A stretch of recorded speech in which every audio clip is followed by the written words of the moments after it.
নমস্কার, আপনারা দেখছেন নিউজ মুখ্য বার্তা। সকলের সাথে সকলকে নিয়ে নিউজ মুখ্য বার্তা দেখতে চ্যানেলটি সাবস্ক্রাইব করুন। প্রতি মাসের মতো এ মাসও সহযোদ্ধা মঞ্চের মাসিক সভা অনুষ্ঠিত হলো কলকাতার বেলগাছিয়ার টেম্পল ভিউ অ্যাপার্টমেন্টে।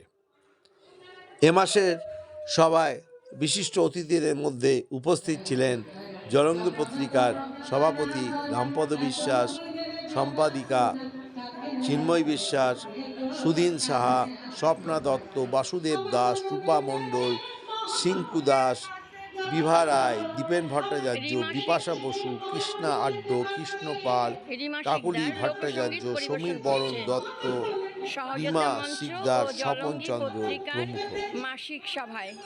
এই মাসিক সভায় প্রতি মাসের মতো এ মাসেও কবিতা পাঠ, আলোচনা, গান অনুষ্ঠিত হয়।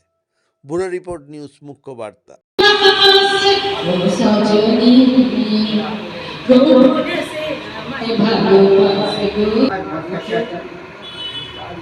আমি মানিকতলায় থাকি। আমার একটি প্রতিষ্ঠান আছে অশোকনাথ গৌরীনাথ শাস্ত্রী স্মারক সমিতি। আমি বর্তমান আলোচ্য বিষয় সন্দেশখালী নিয়ে কিছু বক্তব্য রাখলাম, এবং এটা ভৌগোলিক এবং ঐতিহাসিক এবং সামাজিক পটভূমিকায় আমার সংগ্রহ করে আনতেন, তারপর বাংলায় অনুবাদ করতেন। সেই অনুবাদে বাংলা, হিন্দি, উড়িয়া, আসাম মিশ্রিত থাকত।